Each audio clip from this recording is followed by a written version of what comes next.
Dios confirma a Moisés y a Aarón. La verdad central, la confirmación de Dios al liderazgo de Moisés y Aarón enseña al pueblo que debe respetar a sus líderes. El versículo clave está en Números 18 y 26,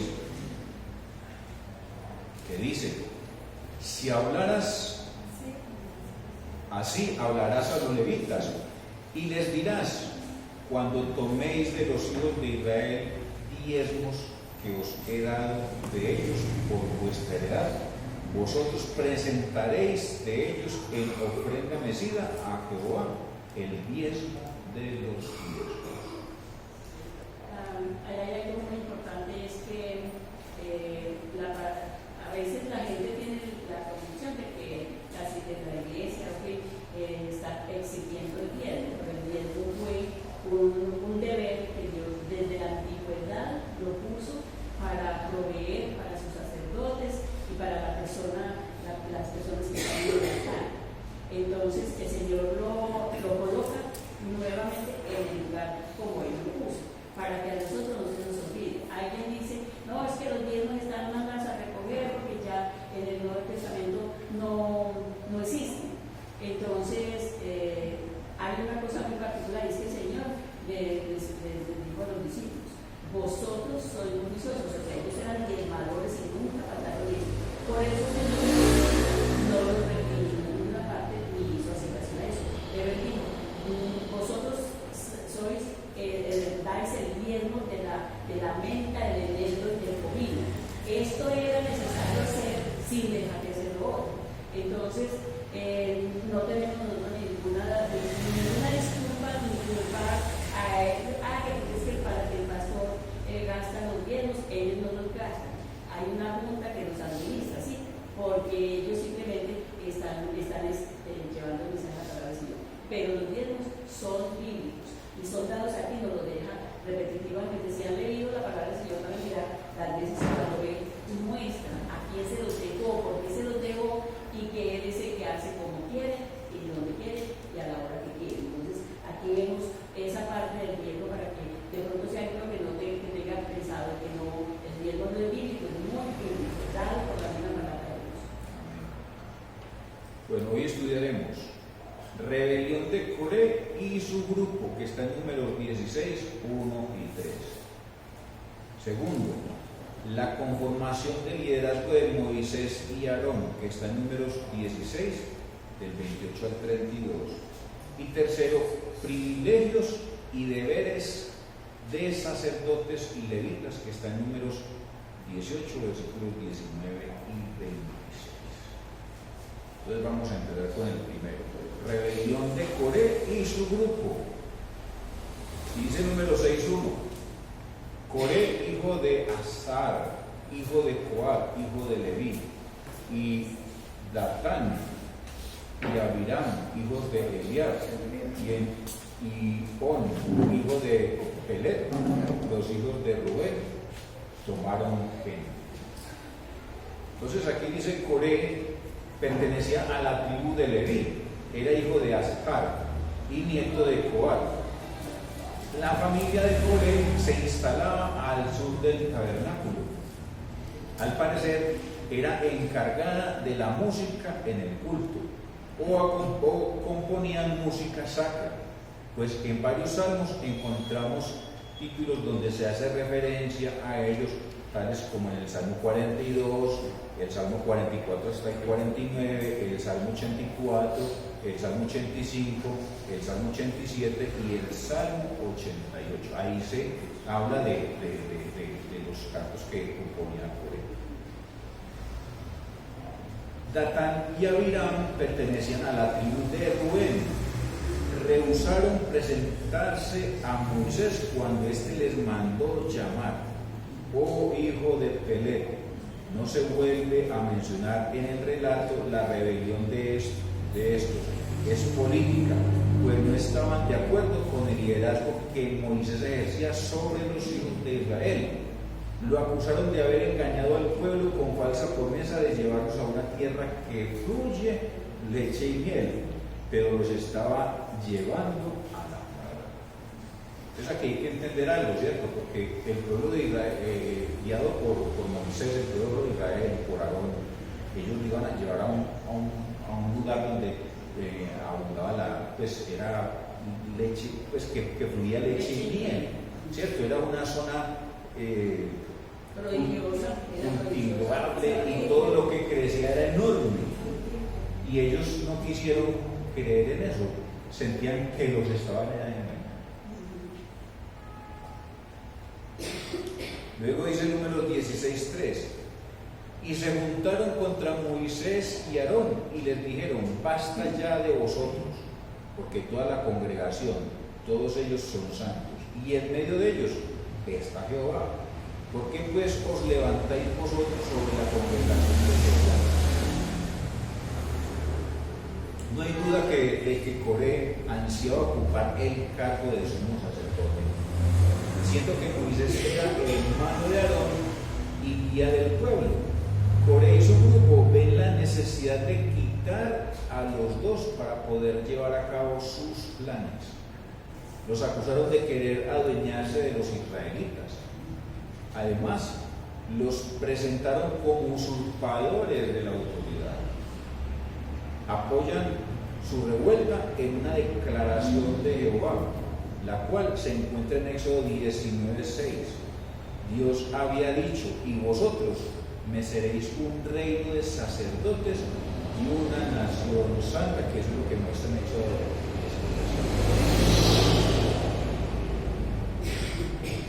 Su argumento era que si Dios había convertido a toda la nación en un reino de sacerdotes y en una nación santa, entonces cualquiera de ellos podía ejercer las funciones sacerdotales. Aparentemente este razonamiento es correcto, pues se basa en una declaración teológica pronunciada directamente por Dios. El problema radica en que sacaron el texto de su contexto para presentar un pretexto. Esto caracteriza tanto a las grandes herejías de antaño como las de ahora. Cuando se saca un texto de su contexto y se le da una aplicación caprichosa, entonces resulta una doctrina contraria a la verdad. Y eso es lo que sucede hoy en día. Seguimos encontrando diferencias. Los testigos de Jehová con los mormones, ellos hacen unos cambios y ellos tienen su propia Biblia. Entonces, eso es complicado, porque es que, ¿cómo van a sostener, cierto, que Jesucristo es Dios Padre y Espíritu Santo? Dios Padre y Espíritu Santo, ¿cierto? Entonces, ¿cómo lo van a sostener? La Biblia lo muestra claramente. Sí, hay algo, hermanos, que es importante. Hay una autoridad establecida por Dios, y esa autoridad fue dada por Dios a Moisés y a Aarón. Van llegando personas que de repente pueden decir: es que yo soy de la tribu de Leví, que era lo que le pasaba a Coré. Pero la posición de sumo sacerdote fue dada directamente por Dios para Aarón. Y entonces, ¿qué dijo el Señor? Separen a Aarón. No puede ser, cuando hay una autoridad establecida, esa autoridad se obedece. Cuando hay ingobernabilidad, cuando una persona es contraria a la norma, va a sufrir. Coré, en este caso, estaba rebelándose, iba contrario a la norma establecida por Dios. Hoy por hoy en la sociedad hay personas que creen que pueden tener una autoridad a la fuerza, y resulta que no es así. Nosotros, particularmente como creyentes, como cristianos, tenemos que saber que hay autoridades establecidas. El mismo Señor, y a través del la palabra del Nuevo Testamento, el apóstol Pablo dice: ojo, y tengan respeto hacia las autoridades, porque toda autoridad humana es establecida por Dios. Y hay gente con una disponibilidad de irse a darse golpes con un policía, por ejemplo. Eso es falta de respeto. Y ahí es donde la invitación sigue siendo para nosotros hoy, como en este año 2023, vivos, de que tenemos que respetar la autoridad establecida, y lo debemos de hacer. Segundo, la conformación del liderazgo de Moisés y Aarón. Y dijo Moisés, este es el versículo número 16-28, y dijo Moisés: en esto conoceréis que Jehová me ha enviado para que hiciese todas estas cosas y que no las hice de mi propia voluntad. En esto conoceréis que Jehová me ha enviado.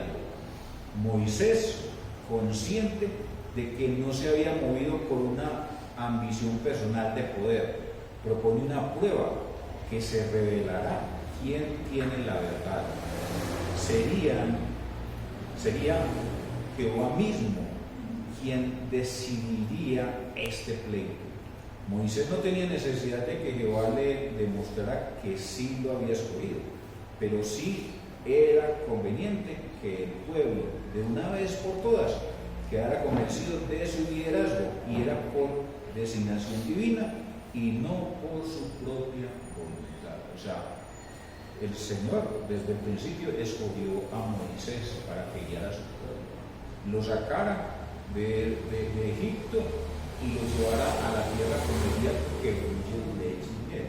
Eso fue una decisión completamente de Dios. Luego dice Números 16-29: si como mueren todos los hombres murieren estos, o si ellos al ser visitados siguen la suerte de todos los hombres, Jehová no me envió.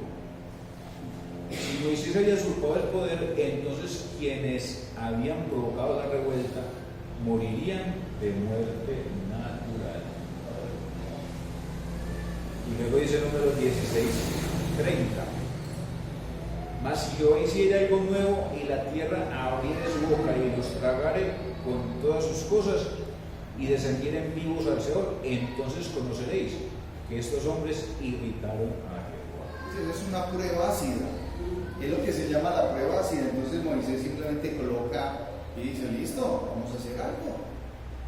Y si estos están en la verdad, entonces esos viven. Pero si están en la mentira, mire lo que les va a pasar, vamos a ver. O sea, es la prueba ácida. Y el Señor nos confronta a nosotros, como seres humanos, como iglesia, como creyentes. El Señor cada rato nos respalda. Es que el Señor respalda a sus hijos, así como va a respaldar a Moisés. ¿Por qué? Porque la persona que va contraria a la voluntad de Dios se tiene que sujetar al resultado del juicio de Dios siempre. Lo va a hacer ese pueblo y lo tenemos que hacer nosotros. Por el contrario, sí fue Jehová quien designó a Moisés como caudillo. Entonces Jehová haría que la tierra abriera su boca y se los tragara vivos. La profundidad de la tierra y el Seol se ponen en paralelo aquí. El Seol, en la mente hebrea, era el lugar donde iban los que morían. Así pues, el castigo que los rebeldes recibían sería el de bajar vivos a la sepultura.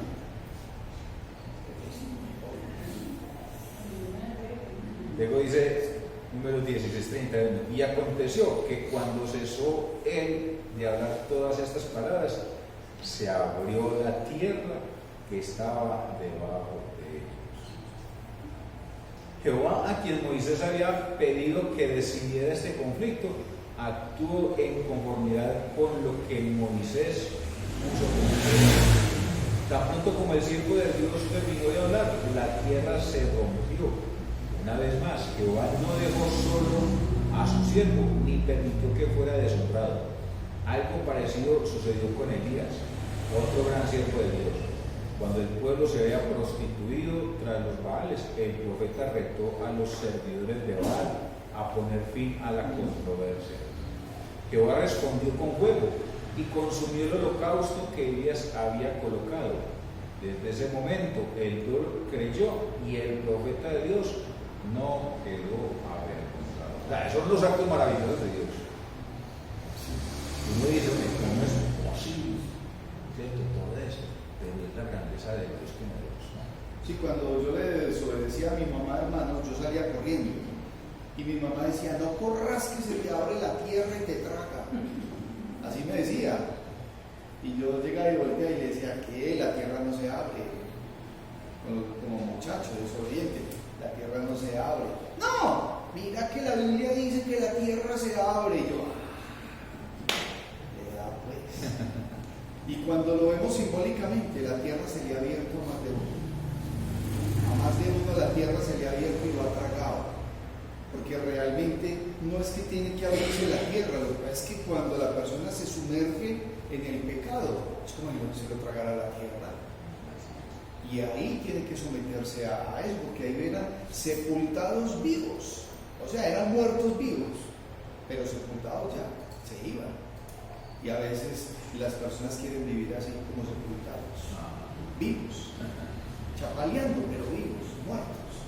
Esa es la justicia de Dios. O sea, es que el Señor les advierte, les dice, les muestra, y la siguen, entonces ahí tienen su recompensa. No se rebelan contra Moisés y fue Dios quien les tomó a Moisés. Entonces, pues es que ni quería. ¿Acaso que ni quería, como decía el muchacho?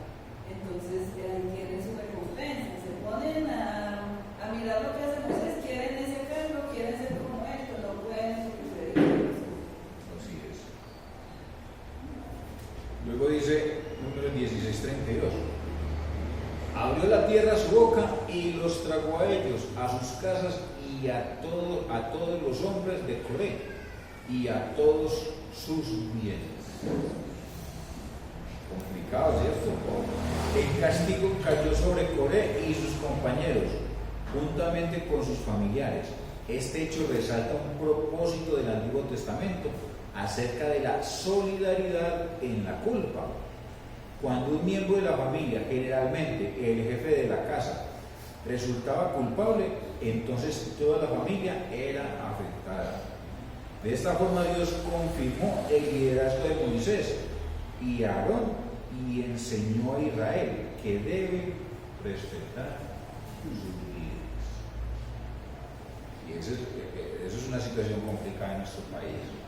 Entonces llega la policía porque llamaron porque había una situación y terminamos apedreando a los policías, sacándolos. Y no, nosotros debemos de tener respeto con todas nuestras autoridades, con el gobernador, con el alcalde de aquí de Copacabana, que una vez hay cosas que uno no está de acuerdo, pero listo, él las está haciendo.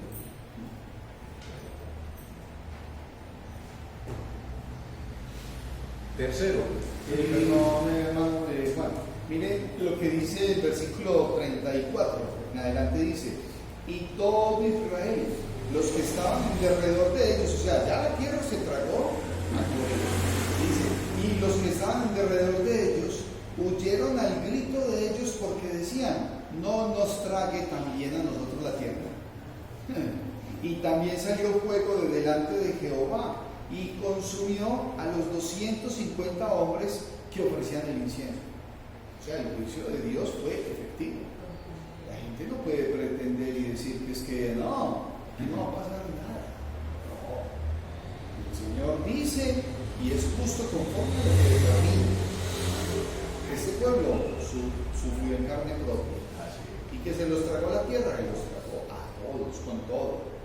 Coré y sus amigos. Y sirvieron de ejemplo para el resto del pueblo, porque decían, no, corrámonos de aquí, no sea que a nosotros también nos tragan.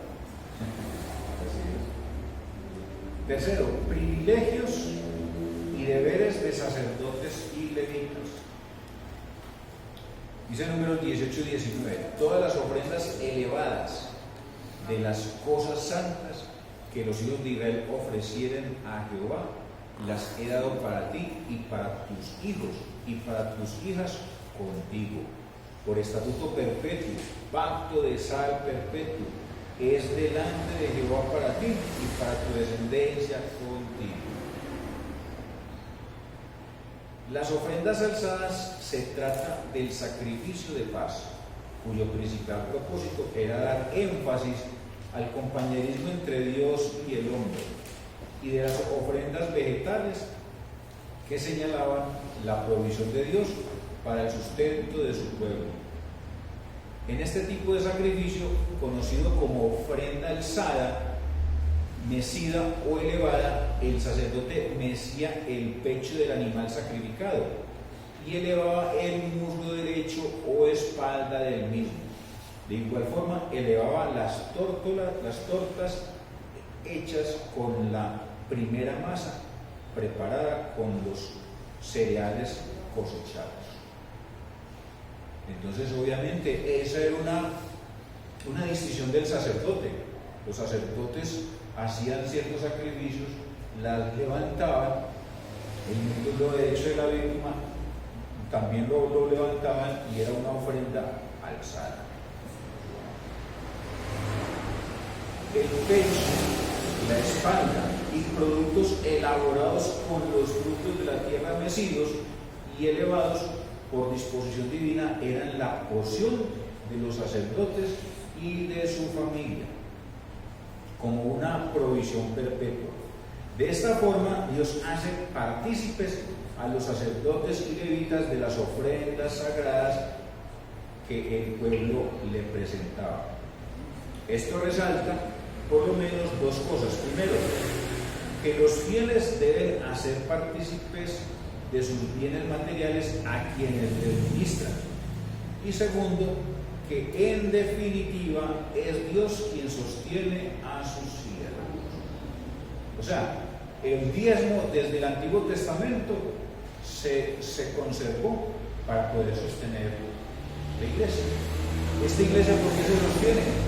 Por los diezmos y las ofrendas. Al pastor le damos una ofrenda, ¿cierto? No es muy alta, pero al menos para que pueda tener algo, ¿cierto? Eso es el fruto de nuestros diezmos y de nuestros.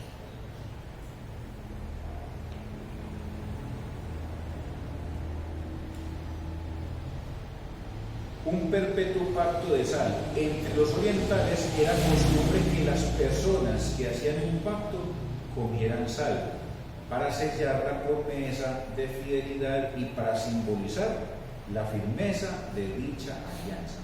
La sal era símbolo de incorruptibilidad y se usaba para sazonar y preservar los alimentos y también en los sacrificios. De modo que cuando se habla de un pacto de sal, se quiere dar a entender un pacto indisoluble y permanente. Eso es lo que nos muestra la palabra. Un pacto de sal es algo que no se puede disolver de la noche a la mañana. Es entender que el pacto es indisoluble y permanente.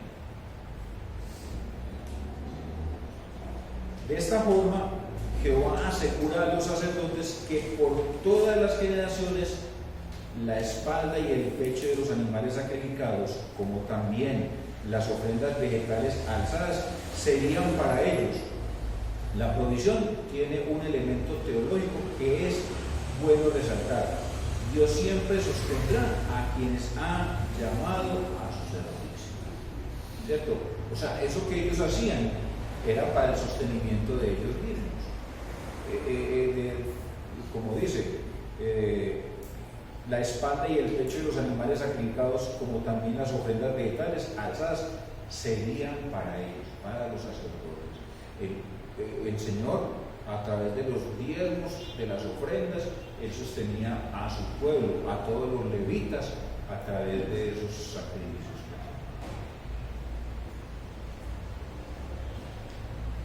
Luego dice Números 18:26, así hablarás a los levitas y les dirás, cuando toméis de los hijos de Israel los diezmos que os he dado de ellos por vuestra heredad, vosotros presentaréis de ellos una ofrenda mecida a Jehová, el diezmo de los diezmos. El diezmo del diezmo. Los levitas debían dar el diezmo de los diezmos que los israelitas entregaban a Jehová. Este diezmo era entregado a los sacerdotes como un reconocimiento de que todo es de Jehová y en señal de gratitud por sus provisiones. Los diezmos debían ser dados con gozo como una ofrenda alzada para Jehová. La enseñanza es clara para el pueblo en cuanto al sostenimiento de quienes los ministran en los asuntos religiosos. Y también es clara sobre los mismos ministros tienen la responsabilidad de dar su diezmo de lo que reciben y así confirmar de nuevo la verdad de que Dios es Señor de todo lo que tenemos. O sea, los levitas y hoy en día también los pastores, de lo que reciben, ellos dan el diezmo del diezmo, porque es en todo vemos que se trata de la obediencia. O sea, el Señor separó el 10% de todo lo que entra de todo su pueblo. Todo lo que separó el 10% para el ministerio. De ahí el Señor le da a los ministros la oportunidad de que ellos tengan su sustento ahí. Aparte de eso, los ministros pues, que están ahí recogen el 10% y lo entregan. O sea, ¿qué quiere decir eso? No nos pertenece el 10% de lo que ganamos. No debemos de hacer nada con ellos a poder llevar a la casa del Señor. Entonces, y los que ministran también deben de dar el 10% al Señor. O sea, es siempre, todo es cuestión de obediencia. El que obedece le va bien, porque si no obedece, pues su economía se ve afectada. Y ya la entrega de los ministros obliga a nosotros. La obediencia hay que hacerla desde el Edén, nos manda el Señor a obedecer y nosotros debemos obedecer en todo lo que nos manda. Así es. Aplicaciones de estudio. El cristiano debe respetar a los líderes espirituales y civiles que Dios ha colocado sobre él.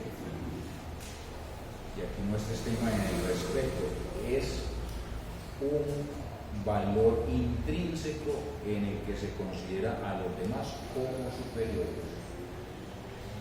Coré, Abiram y Datán, junto con otros 250 hombres, intentaron rebelarse contra la autoridad civil y eclesiástica de Moisés y Aarón.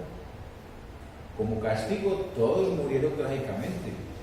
Dios espera que sus hijos aprendan a respetar y a respaldar a quienes Él ha llamado para ser sus ministros. Pero también espera que se respete y se ore por quienes están al frente del gobierno y sus dependencias. Nosotros siempre ponemos en razón a nuestros gobernantes, al alcalde, al presidente, a los gobernadores, todos. Sí, uno podría decir que eso es algo obvio, pero cuando uno mira la palabra respeto, enmarca toda una cantidad de cosas. Es el respeto que la persona empieza a entender que le tiene que dar a todas las personas, ¿sí? Hombres, mujeres, niños, la sociedad, la autoridad. Porque cuando la persona no tiene claro el concepto de respeto y cuando se pierde el respeto, entonces se pierde todo. La persona va conforme a su misma voluntad, a su pensamiento y no respeta. Mis derechos llegan hasta donde llegan los derechos de la otra persona. Entonces, sí tengo que hacer esa diferencia, ¿sí? Hay espacios, la sociedad nos crea unos espacios donde si se pierde ese respeto, entonces es donde van a haber enfrentamientos, problemas, discusiones, que muchas veces son innecesarias, pero simplemente es porque la persona no entiende el respeto. Y mire lo que dice ahí, es un valor intrínseco en el que se considera a los demás como superiores. Yo no puedo estar por encima del otro simplemente porque grito más. No. Y hay sociedades donde el que más grite, supuestamente es decir, al que hay que obedecerle. Segundo, una correcta interpretación de las escrituras exige un texto a la luz de su contexto. Y aquí dice Juan 5:31, escudriñad las escrituras porque a vosotros os parece que en ellas tenéis la vida eterna. Ellas son las que dan testimonio de mí. Los rebeldes, bajo la dirección de Coré, usaron de forma incorrecta la palabra de Jehová para apoyar su movimiento. Así han aparecido los grupos heréticos dentro del cristianismo. Un texto de interpretarse a la luz de su contexto inmediato y remoto.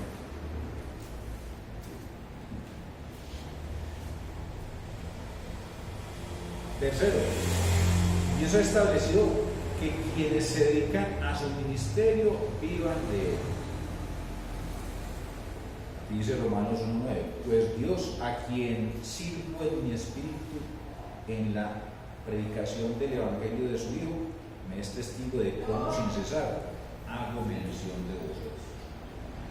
Los sacerdotes y levitas participaban de los diezmos y de algunas ofrendas y sacrificios que el pueblo daba a Jehová. También en el Nuevo Testamento encontramos esta verdad. Así también ordeno al Señor a los que anuncian el Evangelio que vivan del Evangelio. Cada miembro de la iglesia debe sentir gozo por el privilegio que Dios le da de sostener a sus ministros a través de sus diezmos y ofrendas.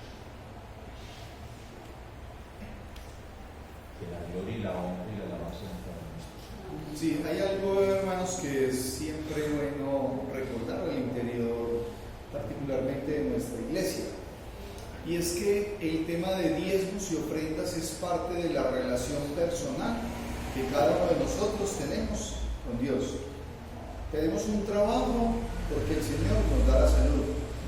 Tenemos un trabajo porque el Señor nos guía, o sea, son bendiciones. Pero esa parte de diezmo es una convicción personal. No es que yo tengo que, al interior de la iglesia, obligar a que una persona tiene que dar su diezmo.